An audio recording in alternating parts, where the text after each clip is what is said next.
মা ইলিশ সংরক্ষণ অভিযান ২০২৫ শুরু হয়েছে শুক্রবার রাত ১২টার পর থেকে। আগামী ২৫ অক্টোবর পর্যন্ত নদী এবং সমুদ্রে সব ধরনের মাছ ধরা বন্ধ থাকবে। এ নিয়ে আরো বিস্তারিত জানাতে মহিপুর মৎস্য বন্দর থেকে যুক্ত হয়েছেন সহকর্মী জসিম পারভেজ। জসিম, জানাবেন মাছ ধরা বন্ধে প্রশাসন থেকে কি ধরনের পদক্ষেপ নিয়েছে, আর যতদিন এই অভিযান চলমান থাকবে সেক্ষেত্রে জেলেদের কি ধরনের সহায়তা দিবে সরকার, বিস্তারিত জানাবেন।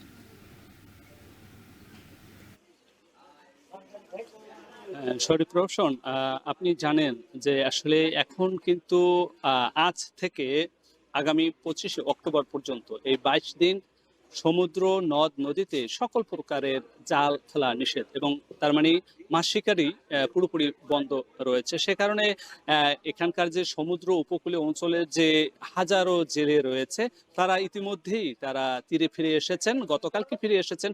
এখন চলছে তাদের শেষ প্রস্তুতির কাজ। যেমন তারা এই আপনি দেখতেই পাচ্ছেন আমার পিছনে কিন্তু জেলেরা তাদের ট্রলার থেকে তারা জাল তীরে তুলছেন এবং সেগুলোকে সংরক্ষণের জন্য সে প্রক্রিয়া চলমান রয়েছে। এভাবেই উপকূলীয় অঞ্চলের যেমন কলাপাড়া, তালতলি, আমতলি এবং এখানকার বরগুনার পাথরঘাটা এবং রাঙাবালি সহ বিভিন্ন চর অঞ্চলের হাজারো জেলে তারা কিন্তু এরকম গুছিয়ে নিচ্ছেন তাদের ২২ দিনের জন্য মাছ ধরার যে সকল রসদ রয়েছে সে সকল রসদ। আর এখানকার যে উপকূলীয় অঞ্চলের যে সকল উপজেলা প্রশাসন রয়েছে, জনপ্রশাসন রয়েছে, স্থানীয় সরকার প্রতিনিধি রয়েছে, তারা কিন্তু সকলেই প্রচারণা চালিয়েছেন বিগত দিনে ২২ দিনে মা ইলিশ সংরক্ষণ অভিযান সফল করার জন্য। সেই অভিযানের অংশ হিসেবেই জেলেরাও সচেতনতামূলক কার্যক্রমে বেশিরভাগই সচেতন হয়ে তারাও তীরে ফিরে এসে তারা ঘাটে অবস্থান করবেন এমনটি জানিয়েছে।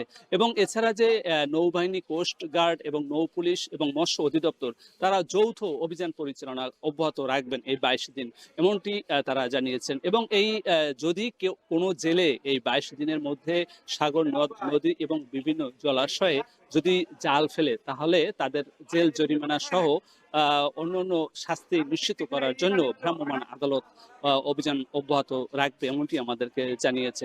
তো আপনাকে আরো জানিয়ে রাখি, পটুয়াখালী জেলায় প্রায় ৮০,০০০ ২৪ জন জেলে রয়েছে। তার মধ্যে ৬৯,০৪৫ জেলেকে প্রত্যেকটি জেলে পরিবারকে ২৫ কেজি চাল দেবেন এই ২২ দিন অবরোধকালীন সময়ে।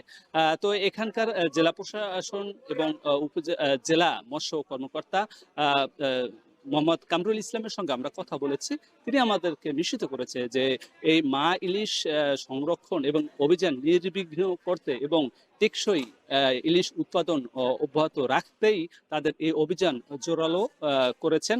এবং সেই লক্ষ্যেই তারা তাদের ছুটি প্রায় শেষ পর্যায়ে তারা রয়েছেন এবং এখন নদ নদী এবং নদীর মোহনায় তারা অভিযান অব্যাহত শুরু করবেন আজ থেকেই, এমনটি আমাদেরকে নিশ্চিত করেছে।